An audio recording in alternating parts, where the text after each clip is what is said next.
Bonsoir à tous et bienvenue dans l'invité du jour. Ce soir, il sera question de littérature avec la 4e édition de Vivons Livre, le salon du livre Midi-Pyrénées qui se tient les 6 et 7 novembre prochains au centre Pierre Baudis, a comme tête d'affiche la journaliste Florence Aubenas ou l'écrivain allemand Gunther Wallraff. Hervé Ferrage, le directeur du centre régional des lettres Midi-Pyrénées, nous présente cette 4e édition.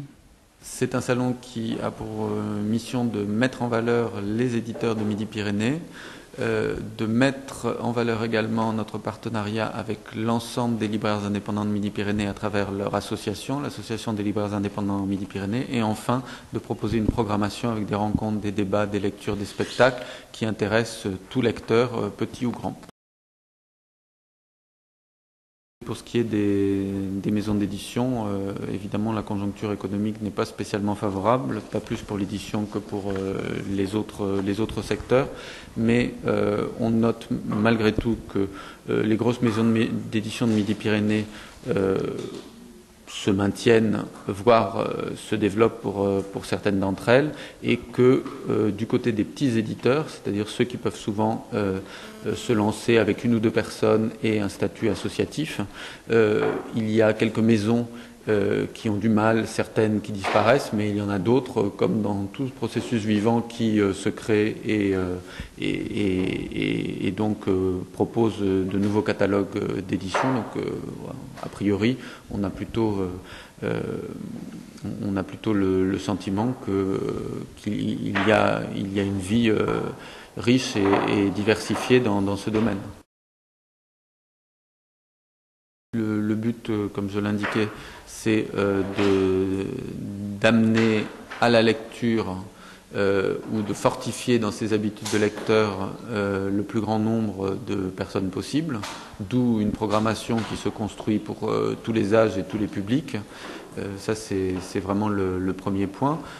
Ensuite, du coup, de ce principe général découle une façon de concevoir la programmation avec le plus grand nombre de partenaires possible, en offrant des éclairages extrêmement diversifiés, c'est-à-dire il y a des rencontres pour de purs littéraires, il y a des rencontres pour un public qui sera plus intéressé par des questions de société, d'actualité, pour la jeunesse, je l'ai dit, pour le public des ados, jeunes adultes, on essaie de développer, on n'en est encore qu'au début, une programmation bande dessinée, donc voilà, il y a toutes ces...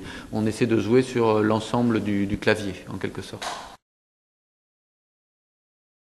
Une des thématiques qui guide le salon, c'est aussi ici et ailleurs. C'est-à-dire que c'est un salon qui doit mettre en valeur des choses qui se font en région, mais avec l'idée que la région, c'est un espace où on accueille et pas un espace qui se replie sur soi. Du coup, ici et ailleurs, c'est des gens d'ici qui invitent des gens d'ailleurs.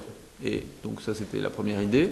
Et à partir de là, on s'est dit, tiens, on peut pas le faire, on peut pas donner carte blanche à tous les écrivains qui vivent en Midi-Pyrénées, donc on va resserrer. Et comme il y avait déjà cette idée de mettre en valeur des femmes écrivains, on a eu l'idée de demander à 3 femmes écrivains de Midi-Pyrénées. C'est vraiment la partie de la programmation qui s'est montée le plus vite. C'est-à-dire que dès qu'on a eu l'idée, on a contacté, on a regardé qui on pouvait contacter comme écrivain, quelles femmes écrivains seraient intéressées. Et à partir de là, elles ont proposé les personnes qu'on a évoquées, Jean-Paul Kaufmann, Arlette Farge et Valérie Zenati, qui ont accepté tout de suite. Donc vraiment, ça s'est fait.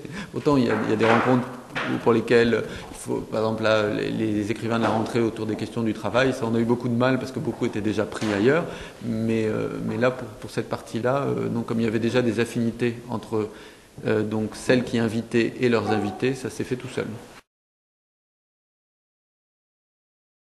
Il faut avoir des têtes d'affiche, il ne faut pas avoir que ça. C'est la logique pour une manifestation de notre type, c'est exactement la même que celle qui vaut dans le monde de l'édition. C'est-à-dire qu'un éditeur sait très bien que pour réussir une maison d'édition, il faut avoir des têtes d'affiche, et puis aussi, mais par ailleurs, ça ne doit pas empêcher qu'on ait des idées précises sur ce qu'on veut faire. Ben nous, c'est exactement pareil. C'est-à-dire qu'on a des têtes d'affiche qui s'inscrivent, dont Florence Aubenas, c'est sans doute elle qui est la première personne à laquelle on pense, mais ça s'inscrit dans une programmation qui est réfléchie autour du monde du travail.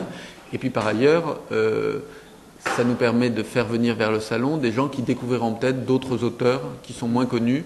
Je citais Arnaud Rickner pour son livre Le Wagon. On peut citer également Philippe Vassé ou d'autres. Donc ils seront venus pour écouter Florence Aubenas, puis ils se diront tiens, pourquoi on n'irait pas ou découvrir des femmes d'écrivains iraniennes.